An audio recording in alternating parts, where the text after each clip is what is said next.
Vamos dar início ao nosso estudo de hoje. A gente está retomando o item 4, as primeiras relações do capítulo 8, do amor imbatível amor, e já vamos também entrando no item 5, que é a criança ferida, também pegando o amor imbatível amor no capítulo 4, feridas e cicatrizes da infância, e o capítulo 12, infância psicológica, do autodescobrimento, uma busca interior. Semana passada a gente pôde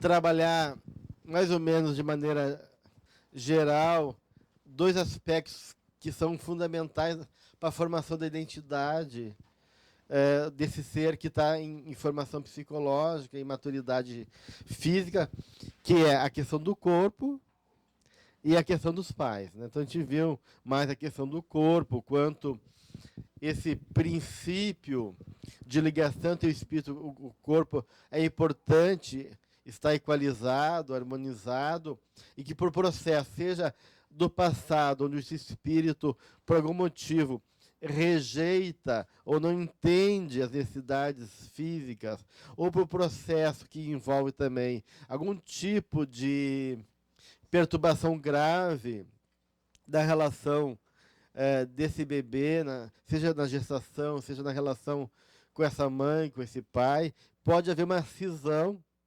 entre esse vínculo desse psiquismo que está ali amadurecendo nessa nova identidade, com essa ancoragem no corpo, gerando aquilo que a Joana fala, então, de um processo de solução, né, de perturbação da personalidade, levando à esquizotipia ou às psicoses. Então, a gente mais ou menos deu uma olhada sobre isso. E hoje vai avançar um pouquinho. Eu não sei se vocês querem iniciar com alguma questão de vocês, daquilo que ela ainda coloca no restante do capítulo. Ela vai falar dos conflitos de identidade e vai falar da importância do reforço da identidade.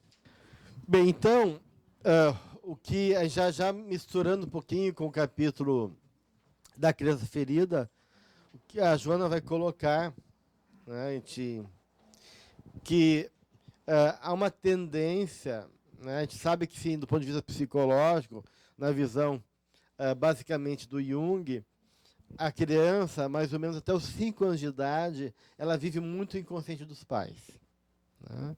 Então, a gente vai pegar sonhos de criança até essa idade, a gente vai ver que questões que ela está se ocupando no seu mundo interno, muitas vezes são dramas dos pais, que ela capta, né, inconscientemente pela atmosfera psíquica que envolve a família, já que a família é como se fosse um indivíduo. Né? Nos estudos de psicologia sistêmica, há muito essa compreensão desse sistema que é a família, aonde esses processos que envolvem a dinâmica da família e os conteúdos que envolve cada membro são, né, circulam e os elementos daquela família ocupam papéis que buscam estabelecer uma homeostase, um equilíbrio em relação àqueles conflitos daquela família, muitas vezes assumindo daí patologicamente um lugar negativo em função dessa tentativa de homeostase. Né? Há, assim, por exemplo, várias pesquisas em relação a isso, da criança pegar a responsabilidade para ela de manter o conflito do pai estabilizado por medo da separação, por medo de que os pais possam encontrar um meio violento. Ela chama atenção para desviar a atenção dos pais daquele conflito. Assim, várias formas que a criança tem para tentar, de alguma maneira, muitas vezes, ser aquele paciente identificado, aquele que vai ou puxar para ele esse lugar, ou que vai, de alguma maneira, ser o sintoma da família. Então, nem todo sintoma de uma pessoa diz respeito só ao conteúdo dela. Pode ser que esse sintoma pode refletir a patologia dos familiares. Então, isso a gente tem que... E a criança, então, por ela estar mais sensível, né, justamente esse momento reencarnatório, onde a criança ainda não tem a identidade formada, aonde a glândula pineal ainda não foi ativada, porque a glândula pineal na adolescência vai, então, ativar as memórias, mesmo inconsciente, ou seja, as tendências, as pulsões e as características do espírito vai despertar na adolescência, né? Então, de alguma maneira, essa fase primeira da infância, ela é fundamental justamente para poder gravar, assimilar conhecimento novo, experiências positivas, para desmanchar aquele passado que a gente tenta elaborar, tenta ainda integrar, superar e assim por diante. Então porque o psiquismo é um universo extremamente complexo, né, gente? Né? Isso a gente pode...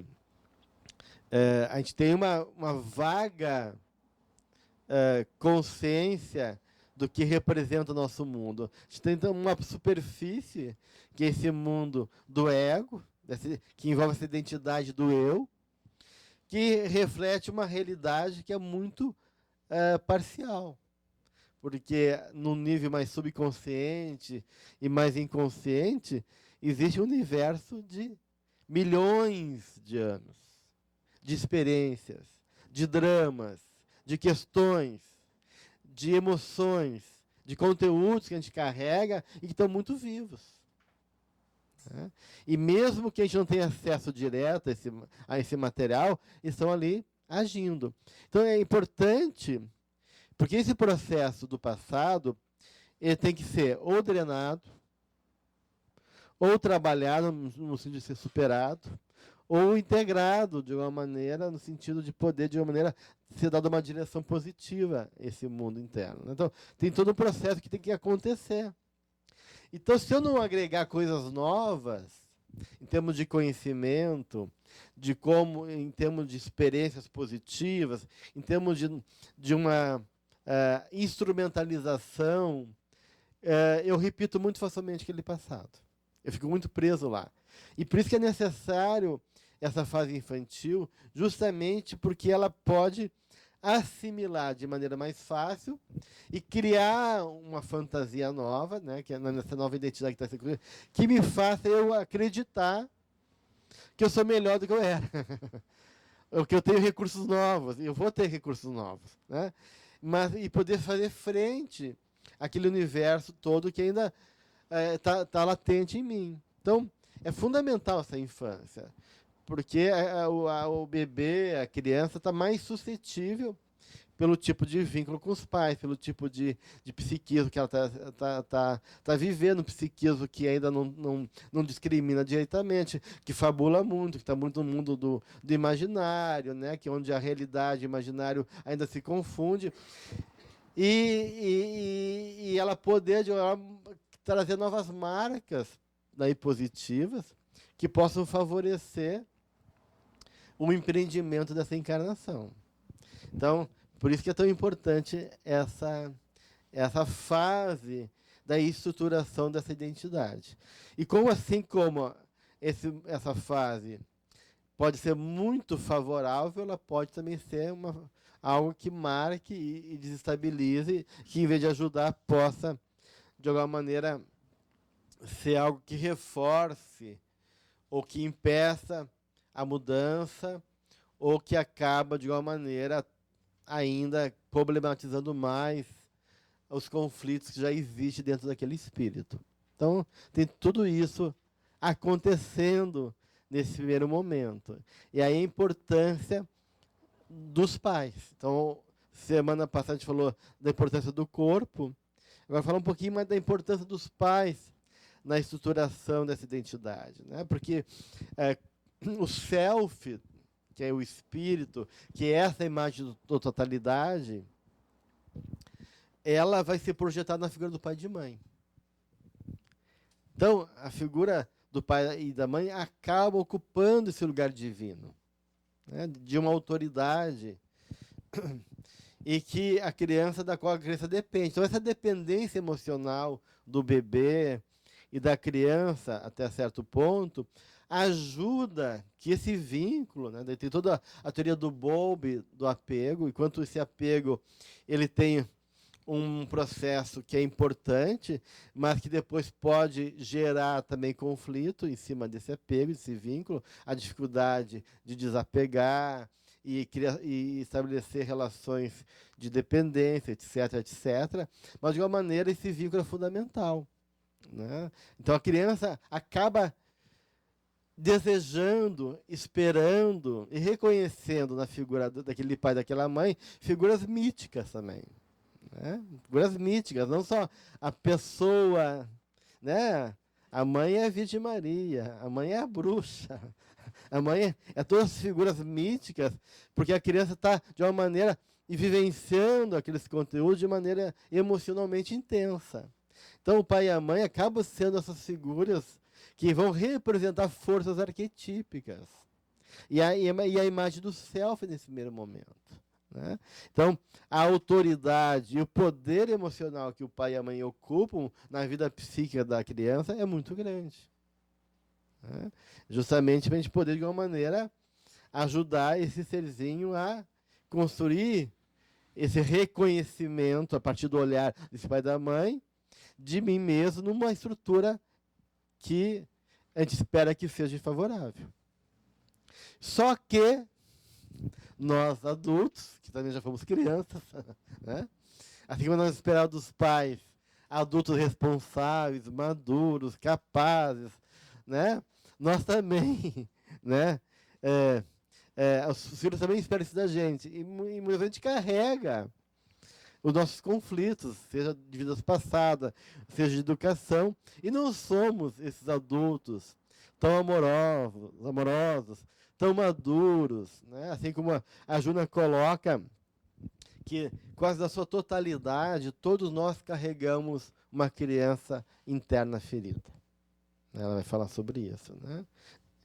Então, de uma maneira, a gente acaba emocionalmente também misturado no processo de formação da identidade da criança, né? E acontece duas coisas, né? Ou a gente transfere de maneira compensatória os nossos conflitos inconscientes. Então, o Jung vai fazer esse estudo quando eu falar para vocês que até a segunda ginásio a criança vive muito inconsciente dos pais. Acontece, então, que esses conflitos dos pais não reconhecidos por eles acabam sendo deslocados aos filhos. E outra coisa que é transferida de maneira compensatória são os meus ideais, as minhas frustrações que eu não vivi e que eu espero, às vezes de maneira bastante consciente, né? Às vezes nem é inconsciente. Os pais acabam depositando nos filhos aquela expectativa. Ah, não, eu tive muito sofrimento no casamento. Agora eu quero que minhas filhas estudem e fiquem dependentes e não dependem de homens, né? Então ela vai trabalhar com isso. Ou eu não pude estudar, eu não pude fazer tal profissão. Agora eu quero que meus filhos estudem e tenham aquela profissão que eu não consegui realizar. Então isso é muito comum acontecer. Como é que fica essa questão hoje da era digital, né? Porque a criança com 3, 4 anos já está mexendo num computador e muitas vezes o pai não consegue direcionar uma certa educação. Uhum. E até levando realmente hoje um adolescente à procura do suicídio, né? Então realmente a gente está preocupado com a tecnologia da criança. Na criança ela está tendo conhecimento muito grande de fatos que estão acontecendo e o pai não está conseguindo acompanhar o que ela está aprendendo naquele computador. Na verdade, o que a gente vê que essa tecnologia ela estimula muito, né, as crianças. Então, isso acaba afetando também nesse processo de crianças muito hiperativas, que não conseguem se concentrar, né? Antigamente, a gente aprendia a escutar histórias, a imaginar, a brincar com a imaginação, né? Hoje em dia, isso realmente está mudando. E há também muito a dificuldade dos pais, porque a gente está numa cidade estressada, de estabelecer esse lugar de cuidador. Então, tudo isso são problemáticas onde, de alguma maneira, a tecnologia está compensando essa falta, mas que não preenche, né? Porque o importante aí é o vínculo. E as relações estão sendo muito superficiais.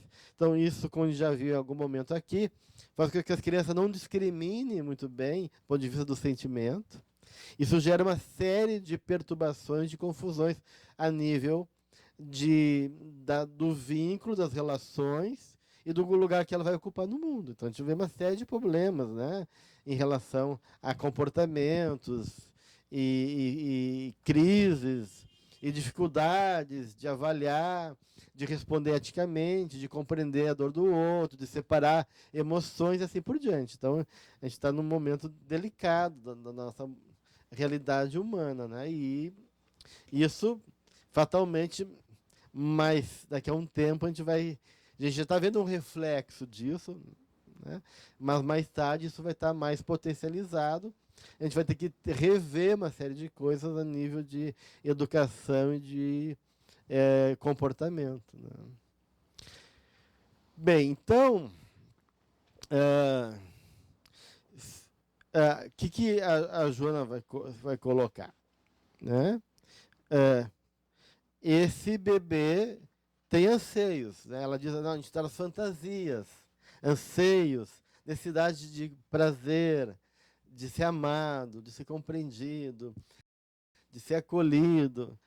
E dependendo de como esses anseios vão sendo preenchidos, mais ou menos, isso vai formando, de uma maneira, essas imagens que vão construindo minha identidade. Então, tem um psicólogo chamado Edward Edinger, que ele criou um ciclo do processo que envolve essa dinâmica do ego com o self, né? Da formação do ego e essa relação com o self.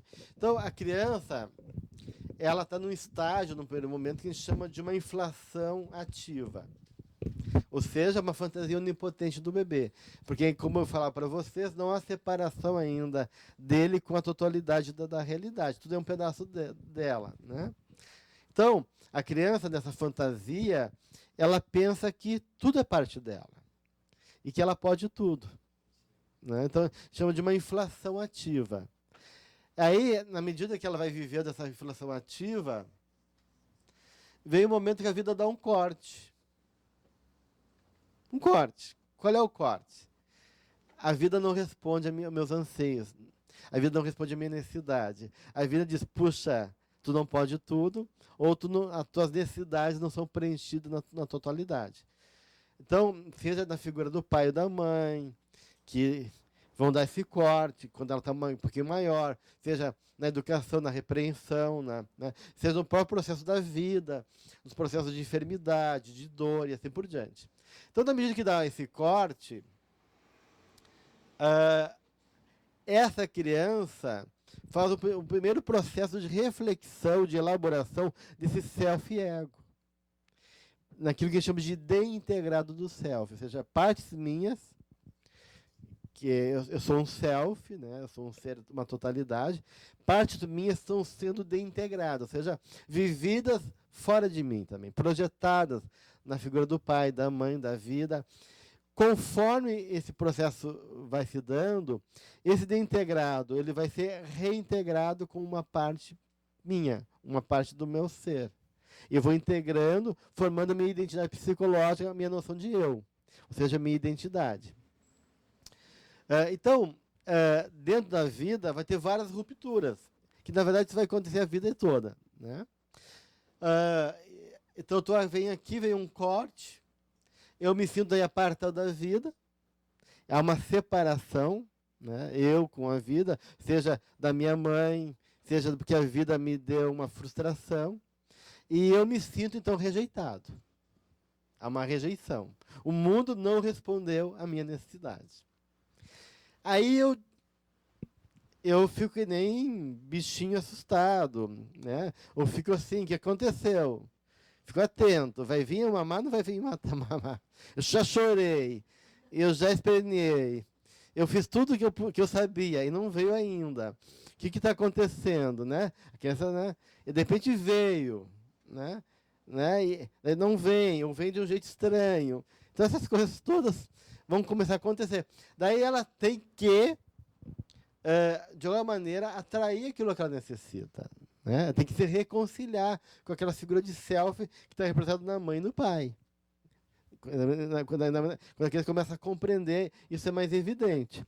Então, ela vai fazer... Aqui houve um processo de rejeição e separação, né? E, então, ela vai fazer um movimento, uma metanoia, que é buscar conquistar o pai e a mãe. A mãe ralhou com ela. Não, bebê feio. Não faz assim. Né? Vai ficar de castigo. Ele fica emburrado, beiçudinho ali.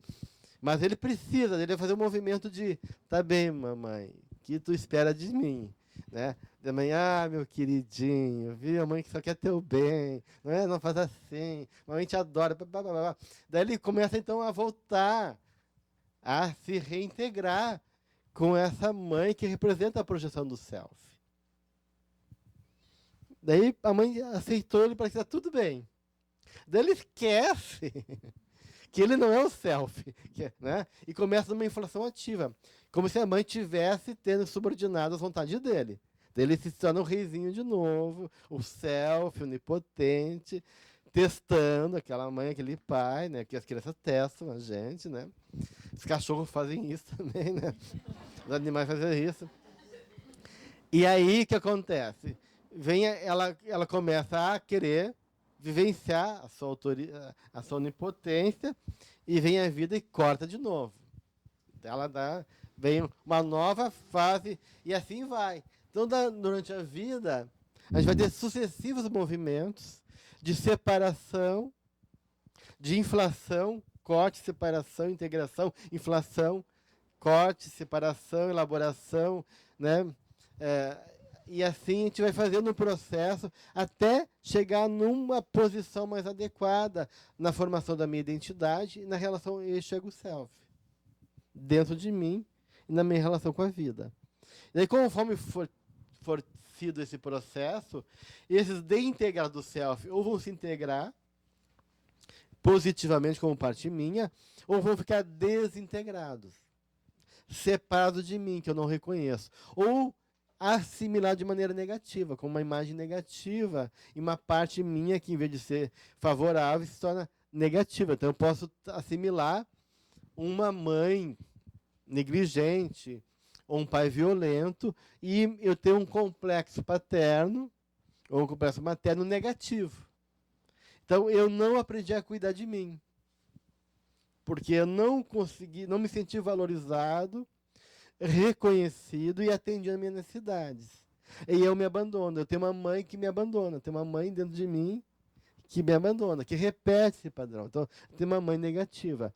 Ou um pai autoritário, ou um pai negativo. Então, isso são os nossos complexos psicológicos. O pai e a mãe é um deles, dos vários que a gente tem. Tá? Mas que vão fazer, então, uma dinâmica psíquica com essa identidade. E essa identidade pode estar formatada dentro de uma visão bem estruturada, como a gente comentou semana passada, ou não. Né? Então, de uma maneira, eu vou ter uma imagem de eu também. Um eu que me sinto merecedor de estar na vida, um eu que tem autoconfiança, confiança no mundo, que esse mundo me aceitou, me acolheu, e eu posso me sentir, então, capaz de poder me movimentar nesse mundo. Então, eu tenho uma confiança no mundo, uma confiança em mim. Eu tenho também essa capacidade criativa e afetiva de estabelecer relações sem medo. Então, eu posso me expor, eu posso ser eu mesmo. Né? Ou não. Né? Eu posso ter uma visão desse mundo ameaçador, esse mundo negligente, uma autoestima baixa, ou não sentir merecedor desse mundo, ou me sentir numa introversão patológica, com medo de me expor, porque eu estou me sentindo julgado, ou por culpa, tudo aquilo que também a gente comentou na semana passada. E aí eu acabo tendo uma identidade em conflito. Em conflito, e aí eu estou vivendo os conteúdos da vida a partir dessa perspectiva de uma identidade desfavorável, porque o eu é o vaso, né? Esse eu é o vaso onde os conteúdos, de uma maneira, vão permear na minha relação entre eu e o meu mundo interno e eu e o mundo externo. Então, se esse vaso for danificado, esse vaso não for bem estruturado, a capacidade de conter a realidade, de assimilar a realidade, de processar essa realidade, vai dar comprometida de alguma maneira. E por isso que ela fala da importância do reforço da identidade. A minha neta, anteontem, ela fez uma birra com a mãe, né? E ela chegou, a mãe, não vai, está cortado, não vai. Acabou, fez, não entendeu? Ela chegou lá. Como esses adultos falam? Eles não explicam para mim direito. Vó, explica para ele. Eu falei, vó, não. A vó quer entender também o que aconteceu. É porque eu não estou conseguindo entender o que eu fiz. Eu fiz uma coisa e eu não consigo lembrar. Então, eu estava passando, né? Aí eu falei assim, Catarina, o que você fez? Ela, vó, explica para mim o que é reflexão. Eles falam, reflita, reflita. E eles não colocam o que é reflexão. Então, vó, me fala, por favor. Eu falei, reflexão, sempre de Jesus, que a gente fala sempre. Então, ele foi o maior que refletiu, que amou, que foi humilde. Humilde, o que é humilde? Aí expliquei, 5. Aí expliquei. Ela falou, vó, faz favor para mim. Amanhã cedo você chega bem cedo para me ajudar a conversar com meus pais. Porque eles não estão conseguindo entender que eu não entendo adulto ainda. Não, gente, aí então, 5. Aí eu falei, Catarina, então tá, a vovó, mas não precisa, vovó, aqui, você reflete à noite. Diz que 13h30 da madrugada ela foi na mãe dela, mãe, já refleti bastante hoje. A minha avó disse que só refletindo. E eu sou humilde, mãe, eu sou humilde.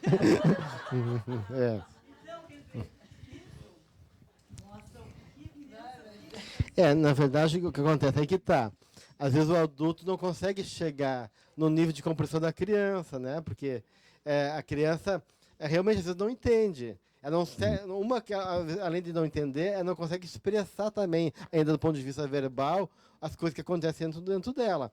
Então, a criança, a gente chama, ela atua, ela mostra no comportamento. O comportamento da criança é a forma dela falar. Né? A forma dela dizer, gostei, não gostei, estou em conflito, está difícil, é no comportamento. E o adulto tem que entender esse comportamento e saber ler e ajudar essa criança a se relacionar com isso, entender o processo dentro da capacidade, das condições dela. Porque, senão, realmente, ela não vai entender. Claro, o espírito, ele entende. O espírito entende. Mas, nem sempre, aquela identidade que está ali, nova, que é esse eu se formando, consegue, né, uma permeabilidade, né, porque isso depende de uma linguagem que vai além da linguagem oral, verbal, que é a linguagem do afeto, da vibração. Mas a gente sabe, de uma maneira, que inconscientemente o espírito entende.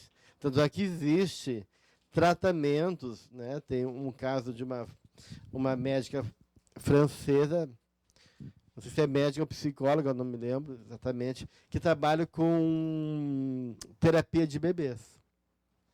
Que o Manuel Filomeno indica o tratamento, como ela mais ou menos faz lá na França. Então, tem um caso de uma gestação, que a mãe estava gestando duas gêmeas.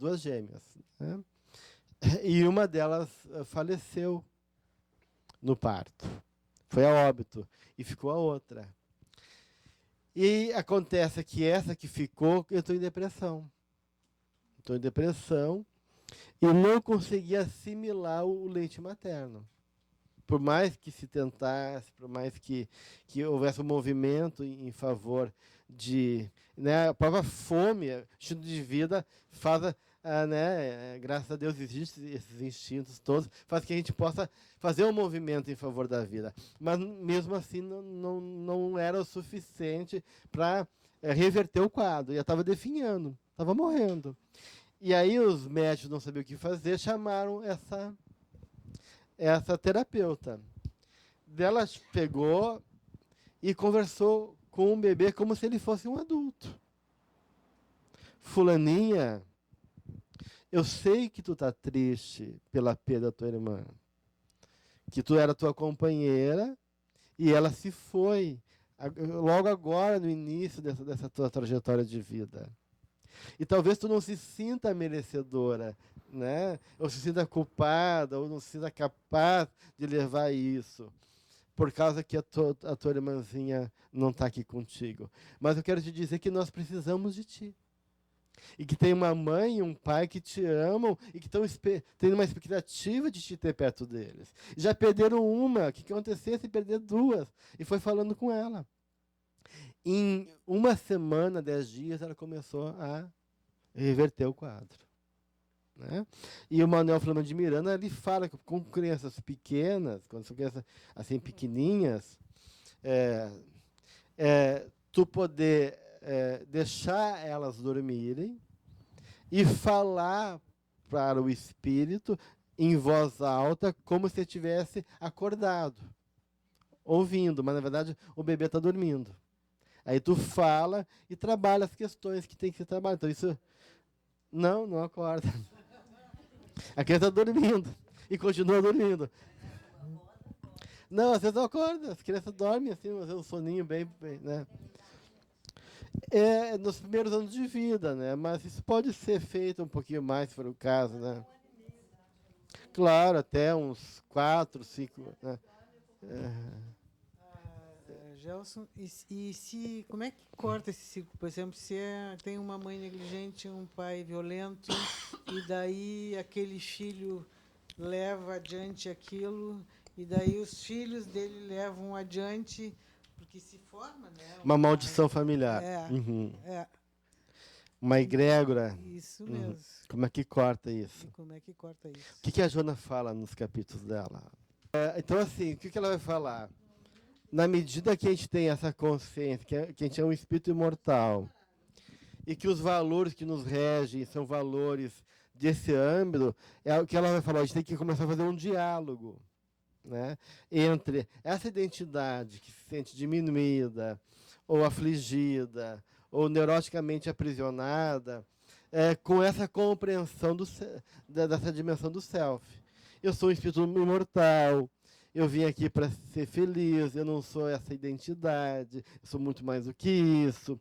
Né? E aí ela vai, de uma maneira, estabelecendo um processo de autoconhecimento e de trabalho interno para que essa visão mais ampla da realidade, do self, possa sobrepor-se a essa identidade menor que está em conflito. Então, isso ela coloca isso como uma coisa fundamental. Outra coisa importante, ela falou que é a vontade. A vontade é fundamental para o processo de superação. Então, ela diz aqui, ó, no meu é 153. Nesse particular, a vontade desempenha importante papel trabalhando em favor de conquistas incessantes que contribuem para o amadurecimento psicológico, característica vigorosa da saúde mental e moral. Em cada vitória alcançada, através da vontade, que se faz firme cada vez mais, o ser encontra estímulos para novos combates, ascendendo interiormente e afirmando-se como conquistador que se não contenta em estacionar nos primeiros patamares defrontados durante a escalada de ascensão. Descendo das alturas, não interrompe a marcha, prosseguindo impertérito no rumo das Cumeadas. Então, com certeza, quanto menos recursos eu assimilar a partir de uma educação saudável e de um vínculo amoroso, mais eu sou entregue a mim mesmo e aos embates da vida para fazer isso. Mais sozinho e mais sofrido é esse processo. Em relação a falar com o bebê, se for uma criança maior, um adolescente dormindo, o espírito não ouve? Mas é mais difícil de assimilar, porque aí já tem uma identidade formada, ele já está, assim, digamos assim, com interferências e núcleos do complexo mais estruturados. Então é mais difícil daquilo ser integrado. Talvez ajude, mas não é a mesma coisa de uma criança pequenininha. Sim, sim, sim. Lá no fundo, o microfone.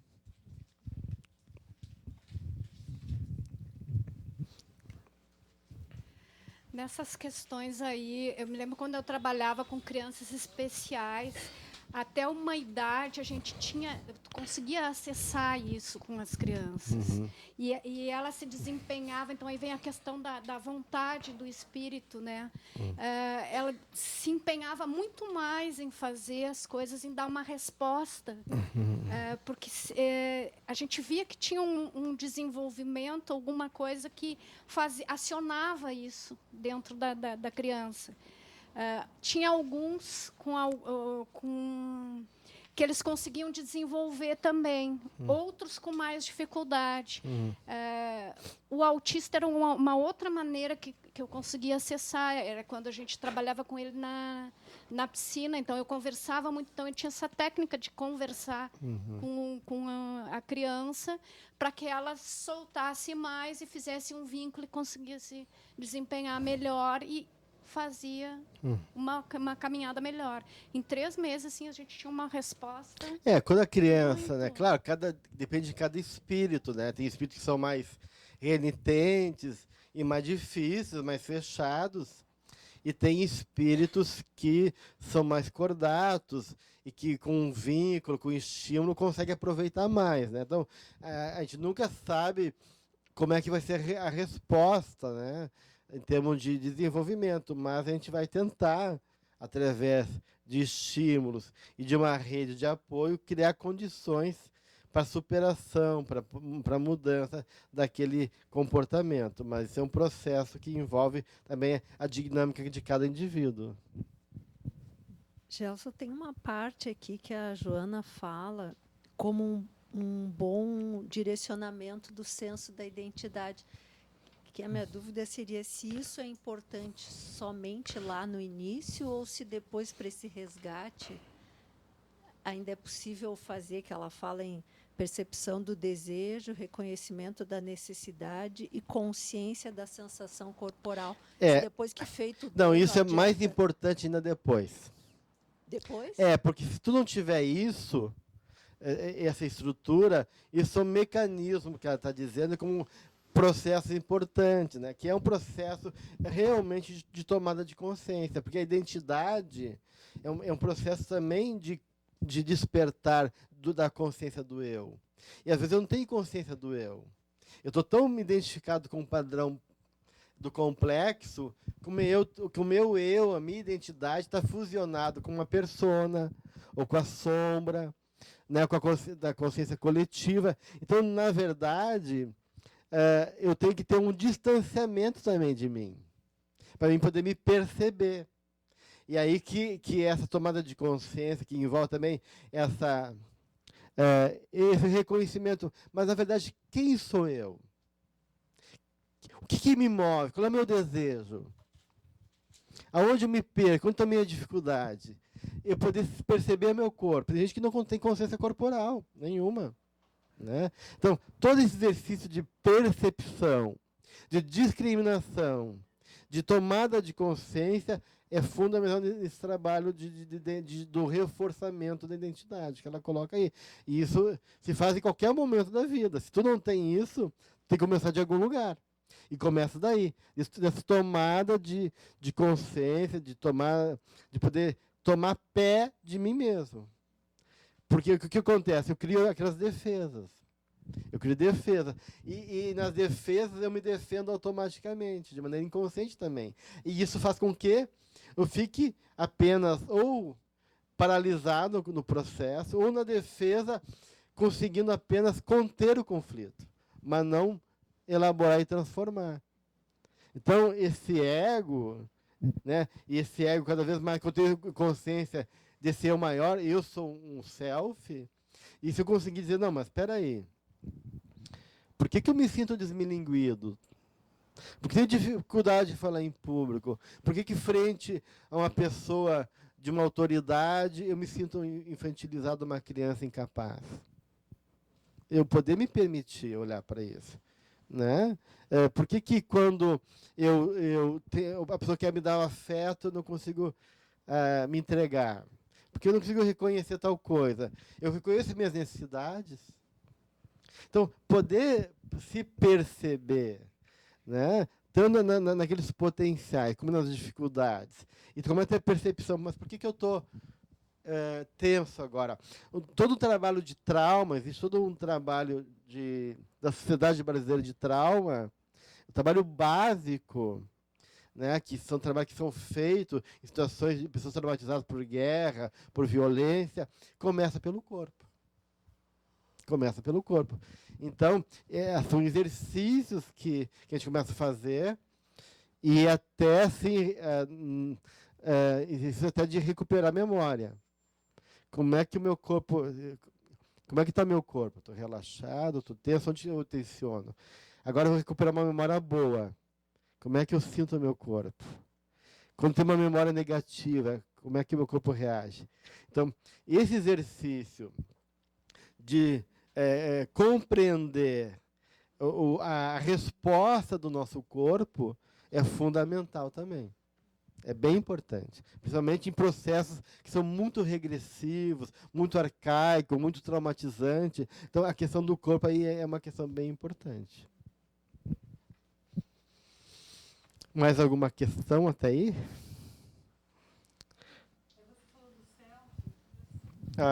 Microfone ali.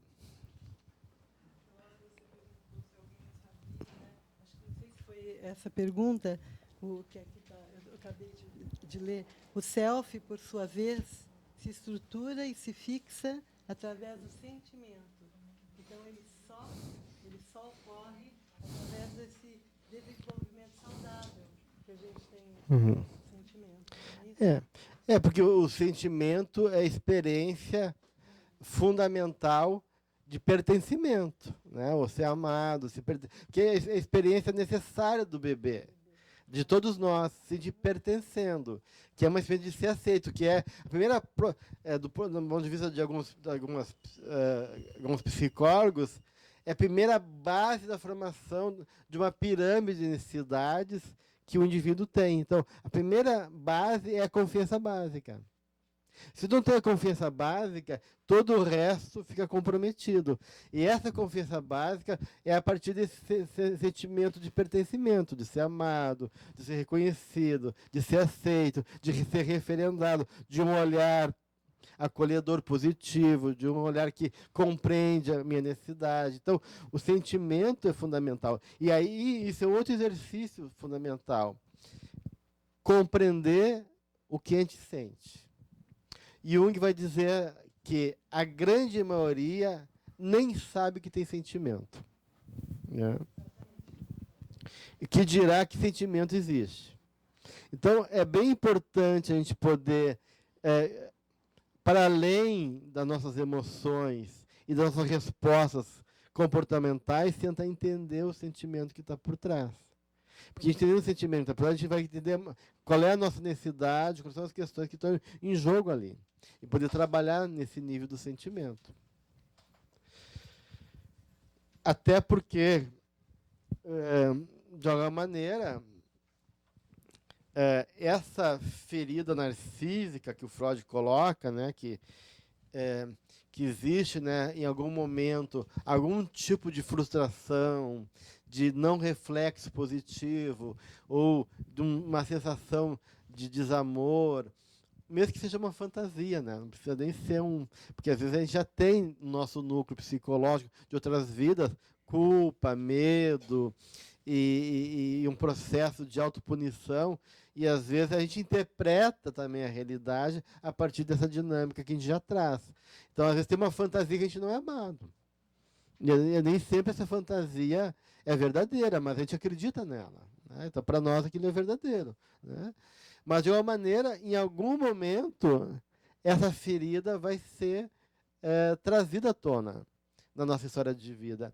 Em algum momento, o bebê chorou e a teta não veio. Em algum momento, meu pai e minha mãe se atrasou de pegar eu no colégio. E eu fiquei esperando, e todo mundo veio, e eu fiquei ali. Né? Em algum momento, eu me perdi da minha mãe no shopping.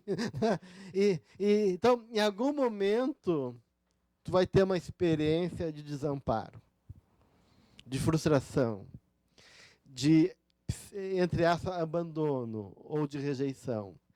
E isso vai, dependendo do que a gente carrega, vai acionar todos os nossos medos, as nossas coisas mal resolvidas, com conflito. Isso às vezes basta para instaurar, né, uma imagem, uma experiência que acaba sendo um núcleo que vai gerar e vai alimentar o teu complexo, tua fantasia para a vida toda, né?